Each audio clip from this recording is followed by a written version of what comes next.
Hello, everyone. Welcome to State of the Game for, I forgot the date, it's the 8th, right? 8th of February 2018. Seems like we had some audio issues again with the This intro. computer is about to die. It's dying. Let's get a new one. Let's get a new one. Hopefully, this computer doesn't go up in smoke during this stream. It might explode. It may do. Might. Send help. If Send it help, does. yeah. If you see fire and smoke and you hear a loud bang, then please come help us. But yes. Anyway, first, before we start, this is, once again, a more community-focused State of the Game. We won't have any big news or reveals for you today, just so you know. But there's still a couple of things I want to go through. We have some special guests with us today. If you were here for the soundcheck, you would have heard them. But before we introduce them once again to State of the Game, I just have a couple of things that I want to go over. First of all, we had an emergency maintenance this Monday, which fixed, for example, the alpha bridge glitch that we don't talk about, and the UI bug where the gear score kept getting overridden. The TV is dying here, Hamish, in 40 seconds. Just Okay. so you know. People were wondering about the size of the update, that it seemed too big for those two fixes. Remember that even though the fixes might be small, there might be things that need to be overridden in the code in general. So sometimes an update is bigger than it looks. We're trying to fix the TV here. It's dying in 20 seconds. Won't see you anymore, chat. And but also, just so you guys know, there were no other changes. I've seen people talk about that the drop rates increased for classifieds. We didn't do any change. You've just been very, very lucky. And also, no, we did not buff the enemies. That is something we see after every patch that we do. But no, we did not touch anything else than those things, just so you know. Now the laptop is behaving weird, and our dear friends at Redstorm just disappeared from my screen. I'm not sure if it's Tim over there that's doing something funny or not. That also, just to add to the fact that we don't have any big reveals or anything today. Now, sadly, that means that we don't have an update on the Xbox One X patch either, but I hope to have that to you as soon as possible. I'd also just like to make one thing clear. There's been a lot of discussions about the Cronus Max lately.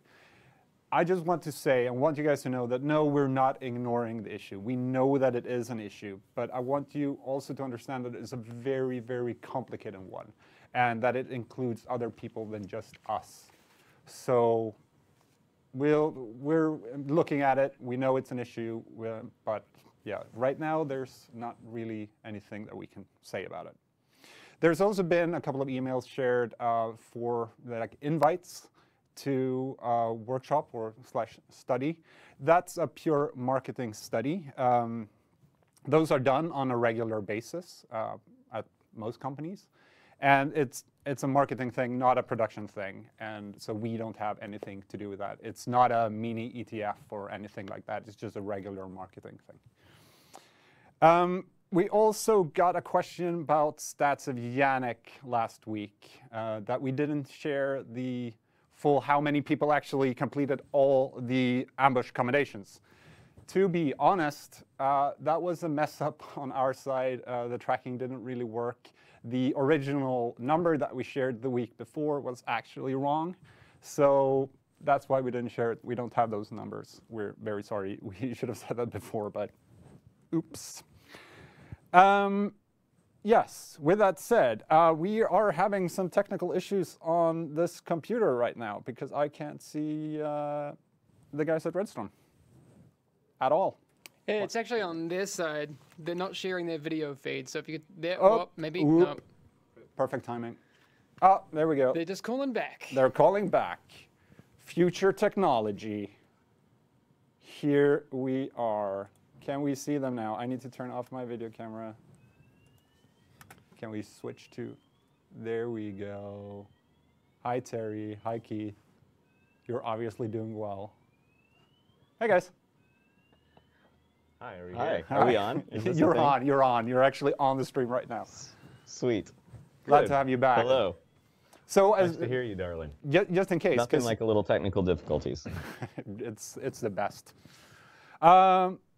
Just for the people who are new, we've had a lot of new players coming in, so hopefully we'll have a lot of new viewers to State of the Game as well. Can you just introduce yourselves real quick?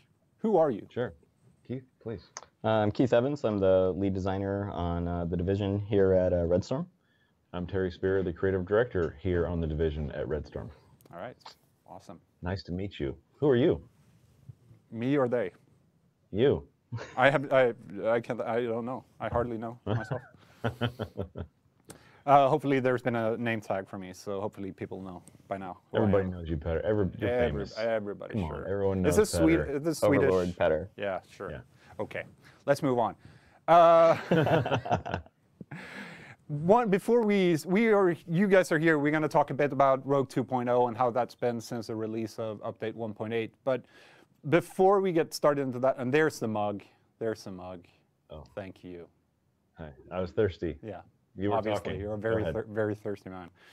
Yeah. We got one question from chat yesterday during Yannick's stream, his gameplay stream.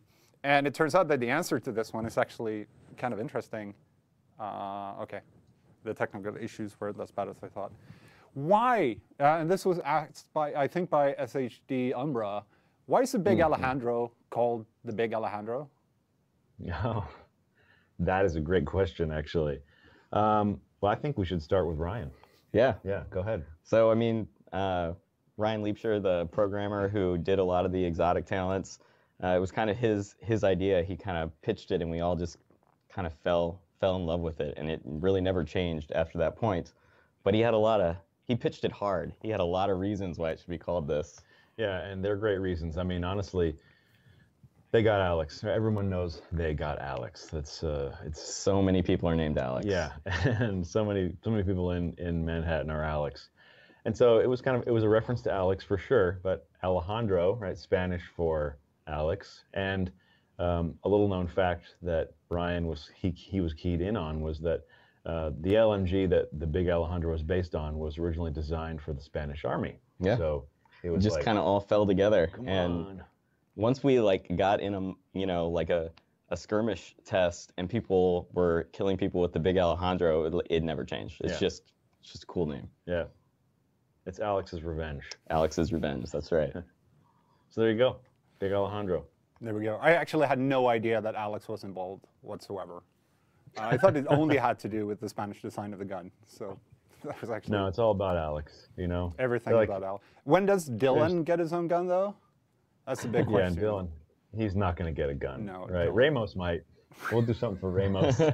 Right. The bolt. Oh, there you go.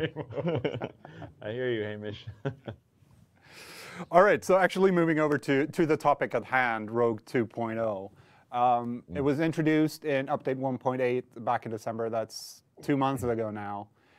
What are your thoughts in general on how things have been going and Rogue 2.0 in general?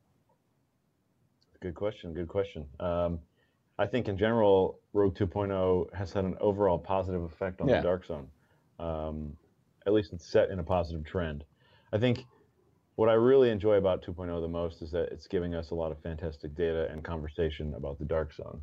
Yeah, and it's continued after it's come out. The conversation has shifted, over time, but people are still engaged with it. Yeah, it's remained an engaged topic. I get a lot of people that to talk to me about how they were hesitant about the changes, and now they've adopted them and they really enjoy it, and it's created a different play loop for them. And then on the opposite side of the coin, just being honest, I've seen people who were supportive of the idea originally, but now they say they're not a fan of the implementation. So all those conversations, what they create for us is a positive trend, continued communication about the Dark Zone, and More data. more data. And that's what we love. That's right. Yeah, so I think it's been a very positive thing. Speaking of data, actually, and this is kind of semi-stats with Yannick territory. Last year, you guys actually had a discussion with Yannick, and we looked at some data from the game, and we're actually going to take a look at that chart again, or those charts again, but from the eyes of 2 months after the actual implementation of Rogue 2.0. So let's jump to the first one, which is the causes of player death over time. Yep. Oh, yes. So before 1.8, I'm going to have to lean in here. Please don't shift the camera to me. We're roughly at, what are we at? 20% deaths by NPCs, while the death by rogues was quite high. It was around 50%. Well, PvP death is really what we were focused on. It was accounting for 75 or 76% of total player deaths. Yeah, just either way, players killing rogues, rogues killing players, just that PvP engagement. And let's be clear, that's totally cool, right? The Dark Zone is yours to play with, but we're looking for a greater balance because it is a PvEVP zone, and the PvE was kind of being marginalized. And a lot of our data when we polled the community said that people wanted even more PvP or PvE engagement, right? So a little bit more of a balance, and that's what we're shooting for. Yeah. So that's what we had, yeah. Let's bring up the chart again, because it's interesting to see. Right after 1.8, we see NPC kills increase quite dramatically, while now it's actually slowly the rogue kills are going up again. Are the rogues learning? Oh yeah, I think so. I think there's been a period of adaptation. Absolutely. I think there's also you have people going after NPCs because they're wanting they had a real good gear grind to go after, right? And now they're learning the rogue loop. They've got their new gear, and we're seeing more people shift back into PvP fun zone, which is awesome. Yeah, just being completely transparent, I would have loved to have seen a greater shift. Sure. A better balance struck between PvE and PvP. But the community does what it wants to do in the Dark Zone. That's the beauty of it. And so I'm happy that we saw a shift, that we saw player deaths, shift and kind of normalize for a bit. And it's cool to see the rogues learning and they're allowing themselves to change their patterns and participate in the rogue loop in ways that are more conducive to their success. So yeah, absolutely. Good. Right. Just to jump in real quickly, I see Yannick is actually in chat. Yannick, go back to work. Stop watching streams. Why did you fire Yannick? During work hours. Go back to work. Yeah. Feels bad. We actually have one more chart. And before we pull this up, Hamish, I just want to say that on face value, it looks a lot more dramatic than it actually is, because it's actually a zoom in of a couple of percentage points. If you just look at it without actually looking at what percentage is covering, it looks a lot more dramatic than it is. But let's bring up the second one, which is actually DC engagement as a percentage of DIU, stands for daily active users. So we have here around 1.6.1, we had a 40%. And then right before 1.8 was released, we had roughly around 30%. And then 1.8 comes out and it drops. So what do you think happened right after the release of 1.8? And then looking at it, the curve is obviously going up again. Well, you have to look at everything in context. Like, that's the big deal, is like when we're looking at all this data, we can't just kind of zone in too much on any one stat. You have to look at the bigger picture. And so when 1.8 launches, people have Westside Piers, they have Resistance, they have Skirmish to get their PvP kicks in. Plus, there's global events running, and everyone's trying to farm global event tokens as optimized as possible, and that that dips down the players that are going in the DZ. It's a total package, right?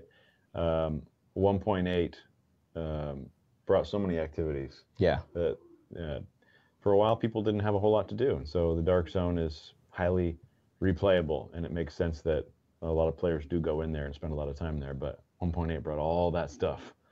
So that kind of explains the dip that you see on the chart. Right. So what have your personal experiences been with the Dark Zone over the last 2 months? What have you guys been up to, and how do you feel? What kind of experiences have you had in there?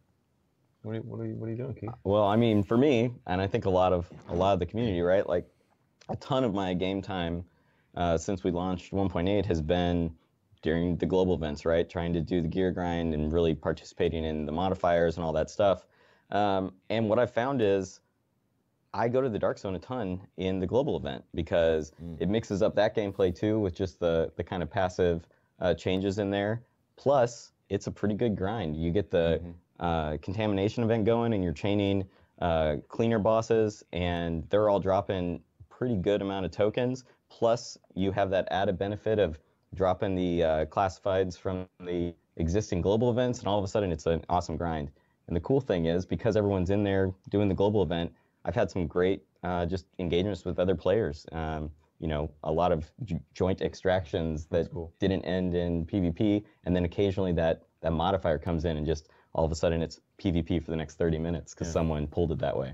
Yeah, that's cool. I think that really ties in well on that last chart you were showing, Petter, that, you know, the curve's going up at the end, and I think exactly what Keith said. It's players have done the PvE grind, the global events are over, and all the sets are out, and so players are going into the Dark Zone now more than ever for D-Tech, for the classified sets, and it's injecting a lot of life into it because players know it is a good grind. And it's the same reason why I think we see the PvP kills go back up. You have all these people that are now, you know, going back into the Dark Zone and exploring Rogue 2.0. Yeah, for sure. To answer your question, though, for me personally, I thought you were avoiding my question there. You didn't want to say how many people you killed in the DC. Well, no. Let's all the people. Yeah, no. All the people.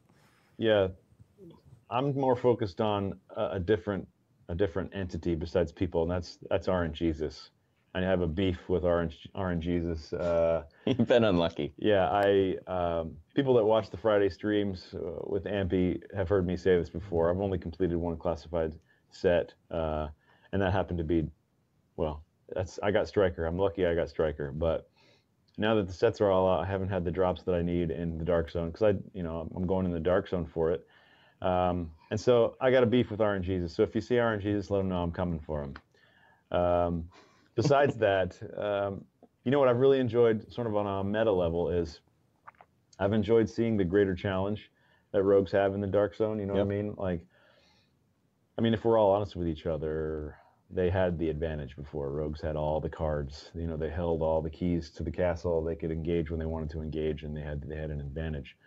And so it's not that way anymore. Now you could argue that Shade Agents have the advantage, and it's been really cool to see the evolution of how scenarios play out. And I know you get there's still the same, hey, I'm a rogue and I'm just better than you and I'm just going to burn you down right where you're standing, and that still happens. And you know, we didn't expect that to go away altogether. You still lose a lot of 2v1s. You know? But I got to admit, I love it when I see 8 people chasing 2 rogues. I'm not going to lie, like, it feels good, man. That's how a few of those global event nights ended, where it's a different feeling. I know people are going to hate me for saying that, like, ooh, you know, it's not fair. Yeah, well, I mean, the Dark Zone isn't supposed to be fair, and it wasn't fair for Shades early in the life of the Dark Zone. And so now it's a little rough, but balance of power. Yeah, as the charts have shown, the kills are going up, rogues are figuring it out.